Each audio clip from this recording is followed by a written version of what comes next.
यदा यदा हि धर्मस्य ग्लानिर्भवति भारत अभ्युत्थानमधर्मस्य तदात्मानं सृजाम्यहम्।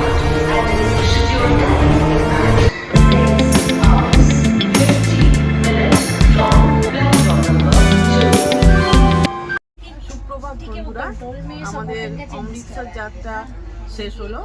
আমরা ওখান থেকে আজকে পশ্চিম এক্সপ্রেসে করে যাচ্ছি। এই ট্রেনটা অমৃতসর থেকে ছাড়লো এবং এটা বান্দ্রা যাবে। আমরা কিন্তু কুরুক্ষেত্রে নেমে পড়ি। এবার আমাদের যাত্রা হচ্ছে কুরুক্ষেত্র গন্তব্যস্থল। ওখানে আমরা যাব এবং কুরুক্ষেত্রে গিয়ে এবার আমরা বিভিন্ন জায়গা ঘুরে ঘুরে দেখাবো। আজকে সকালে অমৃতসর থেকে এইমাত্র এসে চণ্ডীগড়ে পৌঁছালাম। আমাদের পশ্চিম সুপারফাস্ট এক্সপ্রেস চণ্ডীগড়ে এসে পৌঁছলো। আর চণ্ডীগড় থেকে আমরা কুরুক্ষেত্রে নেমে যাব। কুরুক্ষেত্র স্টপেজে আমাদের পরবর্তী স্টপেজ আম্বালা জংশন এবং তারপরেই কুরুক্ষেত্রতে 1:30 এরকম সময় নামবো। যাই হোক, এই হলো চণ্ডীগড় স্টেশন। দেখুন, চণ্ডীগড় স্টেশনটা আমার থেকে প্রথম আসা চণ্ডীগড়। এখান থেকে সিমলাও কাছে শুনলাম। যাই হোক, কুরুক্ষেত্র নেমে আমি আপনাদের সঙ্গে দেখা করব। চণ্ডীগড় স্টেশন পেরুচ্ছে।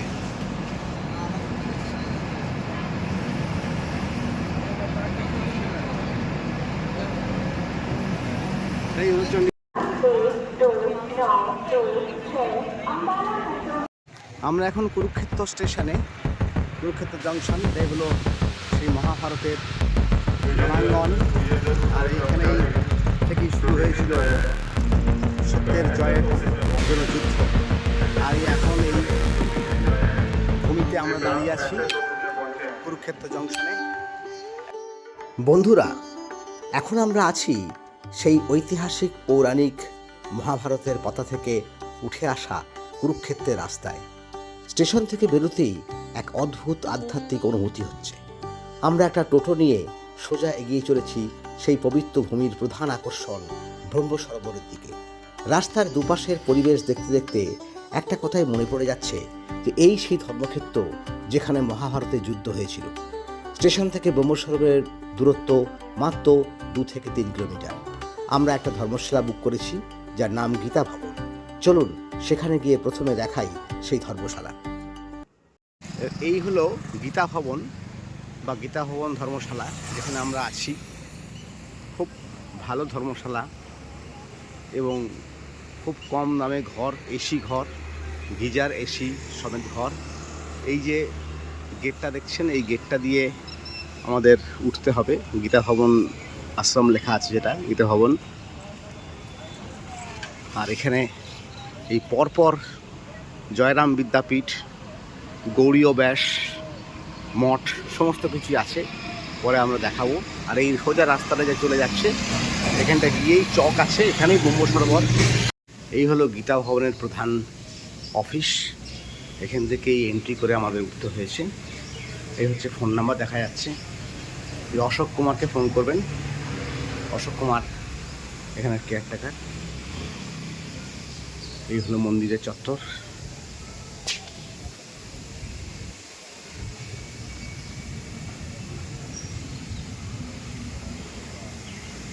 দেখুন কত বড় এরিয়া ধর্মশালাটা।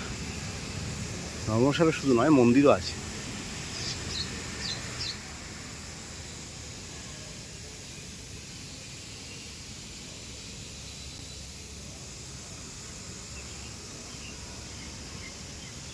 এদিকে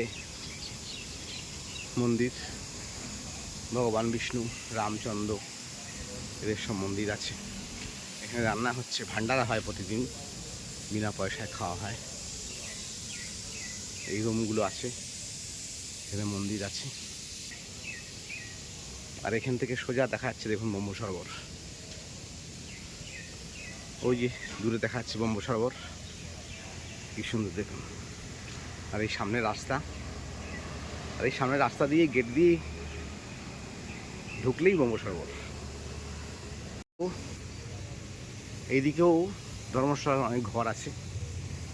ওদিকে তো রান্না দেখাচ্ছি, ভান্ডারার জন্য রান্না হচ্ছে। এই দেখুন এদিকেও কত কত ঘর ওপরে। এই দেখুন এই ঘরগুলো সমস্ত আছে। এখানে বেসিন আছে, সমস্ত এসি ঘর। এই জন্য এসি 10 নম্বর ঘর, এদিকে এসি 11 নম্বর ঘর। এই দেখুন এদিকেও আছে। ওই ঘরগুলো আমরা আছি ভিআইপি এসি রুমে। মাত্র 600 টাকার বিনিময়ে আপনি এসি পাবেন, গিজার পাবেন, বড় রুম টুরটা পরে দেখাবো। এই ওপরেও আছে। আমরা এই যে দূরে ঘরটা দেখতে পাচ্ছেন, এই দরজাটা খোলা আছে, এই ঘরে আছি আমরা। খুব হয়তো লাক্সারি হবে না, কিন্তু ঘরগুলো খারাপ নয়। 600 টাকার মধ্যে এসি রুম ভাবা যায় না, কোনো জায়গায় পাবেন না আপনি। এই এরিয়াটা হচ্ছে ভান্ডারার ঘর। এখানে ভান্ডার সব খেতে বসে, 1টা থেকে খাওয়ানো শুরু হয়, বিনা পয়সায় খাওয়া হয় রোজ সকালে, রাতে নয় কিন্তু। আর এই হচ্ছে আমাদের ঘরটা, আমাদের ঘর ঢুকছি। এই হচ্ছে আমাদের ঘর। কিং সাইজ বেড, এখানে একটা টেবিল আছে, এখানে এসি আছে।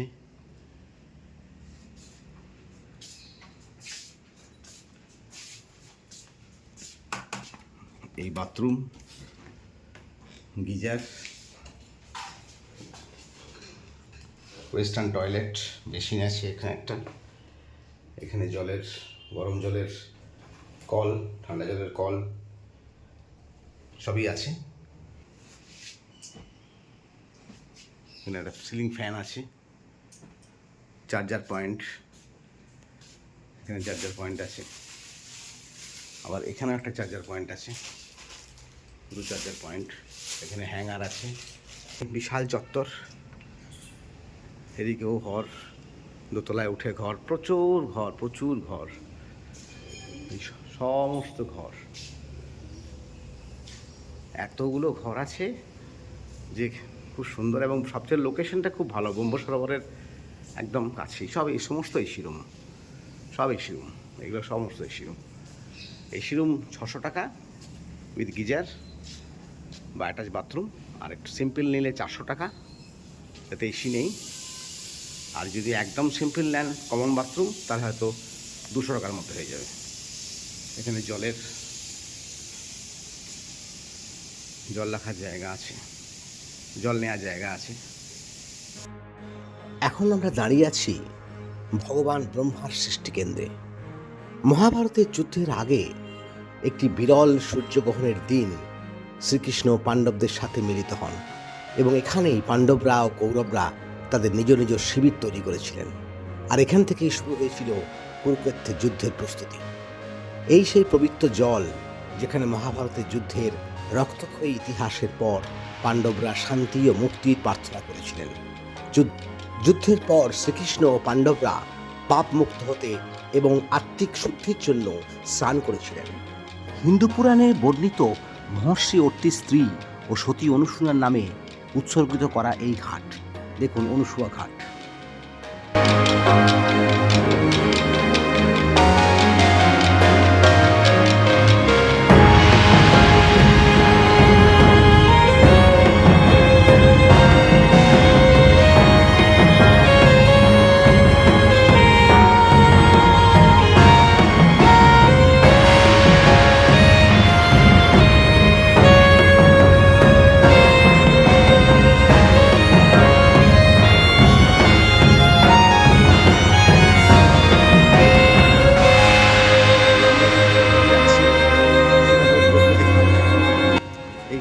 স্বয়ং কৃষ্ণ নিজের হাতে তৈরি করেছিলেন দ্রৌপদীর জন্য।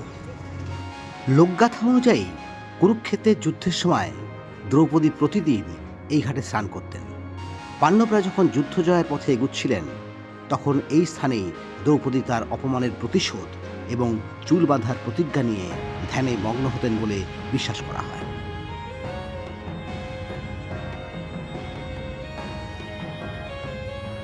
হল দেবযানী ঘাট। দেবযানী ছিলেন কুরুবংশের পূর্বপুরুষ রাজা যযাতির স্ত্রী। শর্মিষ্ঠা ছিলেন অসুররাজ বৃষপর্বার কন্যা। লোকগাথা অনুযায়ী এই সরোবরের নিকটবর্তী কোনো স্থানে দেবযানী ও শর্মিষ্ঠার বিবাদ শুরু হয়েছিল। শিবিরগুলো দেখছেন, এই শিবিরগুলো ছিল কৌরবদের। এগুলো সবই কৌরবদের শিবির। অর্থাৎ মহাভারতের যুদ্ধের আগে তারা এখানে এসেই শিবির করে থাকছিল। আর ওই দূরে যে দেখতে পাচ্ছেন এই শিবিরগুলো হলো পাণ্ডবদের। আমরা এখন এসেছি কুরুক্ষেত্রের ব্রহ্মসরোবরের গান্ধারী ঘাটে। কুরুক্ষেত্রের যুদ্ধের পর এই স্থানে গান্ধারী তার 100 মৃত পুত্রের আত্মার শান্তির জন্য অশ্রুবিসর্জন ও প্রার্থনা করেছিলেন বলে বিশ্বাস করা হয়। পৌরাণিক বিশ্বাস অনুযায়ী এখানে স্নান করলে মনোকষ্ট থেকে মুক্তি পাওয়া যায় এবং পূর্বপুরুষদের আত্মা শান্তি লাভ করে। এই আমরা অবশেষে দেখতে পেয়েছি কুন্তি ঘাট। গান্ধারী ঘাটের পাশেই আছে এই কুন্তি ঘাট। মহাভারতের 2 মহিষী নারী ছিলেন সমসাময়িক এবং কুরুবংশের অবিচ্ছেদ্য অংশ। যুদ্ধের ভয়াবহ পরিণতির পর তারা দুজনেই এই পুণ্যভূমিতে শোকার্ত অবস্থায় মিলিত হয়েছিলেন এবং স্নান করেছিলেন। 2 মাতৃতান্ত্রিক চরিত্রের স্মৃতি ধরে রাখতে এই 2 ঘাট পাশাপাশি স্থাপন করা হয়েছে। কুরুক্ষেত্রের প্রথম দিনে পবিত্র ব্রহ্মসরোবরের শান্ত পরিবেশে মনটা ভরে গেল। ভালো লাগলে লাইক এবং সাবস্ক্রাইব করবেন। দেখা হচ্ছে কুরুক্ষেত্রের দ্বিতীয় দিনের অনেক অজানা কাহিনী নিয়ে। ভালো থাকবেন, ধন্যবাদ।